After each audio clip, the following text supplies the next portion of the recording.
بسم اللہ الرحمن الرحیم۔ جب سے پی ڈی ایم کی حکومت آئی تھی اور اس کے بعد مسلم لیگ نون کو سب سے بڑا دھچکا لگا ہے۔ میاں نواز شریف کے خلاف ایک بہت بڑا فیصلہ آیا ہے، اس کے بارے میں کوئی سوچ بھی نہیں سکتا تھا۔ مسلم لیگ نون کے خلاف ایک بہت بڑا فیصلہ اس وقت آیا تھا جب حمزہ شہباز کی حکومت پنجاب سے ختم کی گئی تھی اور پرویز الہی وزیر اعلیٰ بن گئے تھے۔ اس کے بعد بلکہ اس سے بھی بڑا فیصلہ اب آیا ہے۔ یہ فیصلہ کہاں سے آیا ہے؟ یہ الیکشن کمیشن کی طرف سے دیا گیا فیصلہ ہے، اور چیف الیکشن کمشنر صاحب اس بینچ کے سربراہ تھے۔ ان کی طرف سے شہزادہ گستاثب حلقہ NA 115 مانسہرہ سے کامیاب ہوئے تھے۔ ان کی کامیابی کا نوٹس جاری کرنے کا حکم دیا گیا ہے۔ 4 رکنی بینچ کی طرف سے یہ حکم دیا گیا ہے۔ میاں نواز شریف کا وکیل میاں نواز شریف صاحب مانسہرہ کے اس حلقے کو لے کے الیکشن کمیشن کے پاس گئے تھے۔ الیکشن کمیشن نے فوری طور پر جیسے ہی ان کی درخواست آتی ہے وہاں کے نتائج روک دیے اور نوٹیفیکیشن جاری کرنے سے خود کو ہی منع کر دیا۔ اس کے بعد کیس کی سماعت ہوتی ہے۔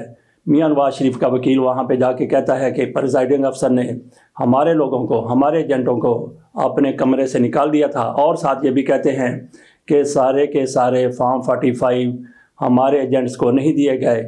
تو اس پر الیکشن کمیشن کی طرف سے بینچ جو بیٹھا تھا انہوں نے مزید بھی پوچھا کہ آپ یہ کہنا چاہتے ہیں کہ انتخابات میں الیکشن میں دھاندلی ہوئی ہے؟ تو میاں نواز شریف کے وکیل نے کہا کہ نہیں، الیکشن میں دھاندلی نہیں ہوئی، بلکہ اس ایک سیٹ سے دھاندلی ہوئی ہے جیسے میاں نواز شریف صاحب ہارے ہیں۔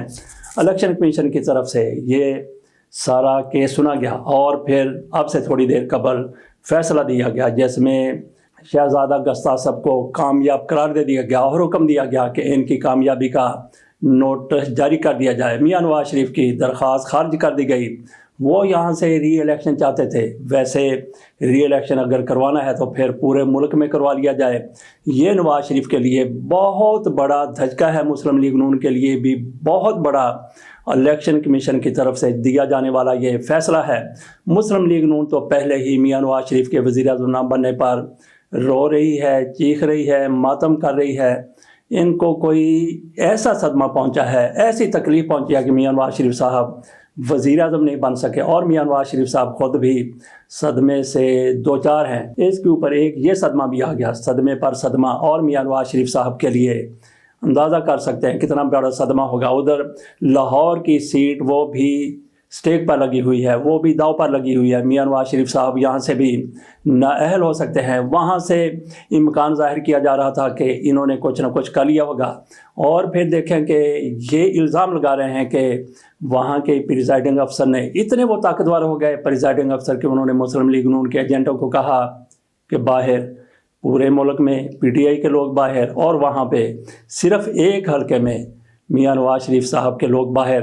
ان کی طرف کیا یہ جا رہا تھا کہ وہاں سے میاں نواز شریف کی سیٹ پکی کروا لی جائے، لاہور سے اگر سیٹ جاتی ہے تو اس کی پھر خیر ہے، کیونکہ یہاں پہ تو یہ 100% بلکہ اس سے بھی زیادہ جس طرح کے تجزیہ سامنے آ چکے ہیں، جس طرح سے فارم 45 سامنے آ چکے ہیں، میاں نواز شریف صاحب ہارے ہوئے ہیں۔ جب بھی کسی ایماندار، دیانتدار، بازمید جج کے سامنے یہ کیس گیا تو میاں نواز شریف صاحب کی جیت وہ برقرار نہیں رہ سکے گی۔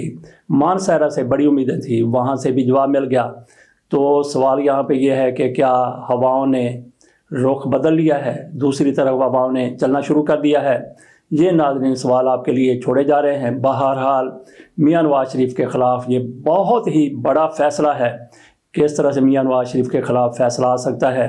چھوٹی چھوٹی چیزیں بھی میاں نواز شریف کے حق میں جاتی ہیں، اور حمالہ جیسی بڑی چیزیں بھی میاں نواز شریف کی فیور میں جاتی ہیں۔ یہ فیصلہ کیسے آ گیا؟ کیا ہواؤں نے رخ تبدیل کر لیا ہے؟ اس پر ذرا سوچئے، غور کیجئے۔ ہو سکتا ہے کہ ان لوگوں کے دماغ میں بھی اللہ تعالیٰ نے کچھ تھوڑی سی رمق بھر دی ہو۔ اللہ حافظ۔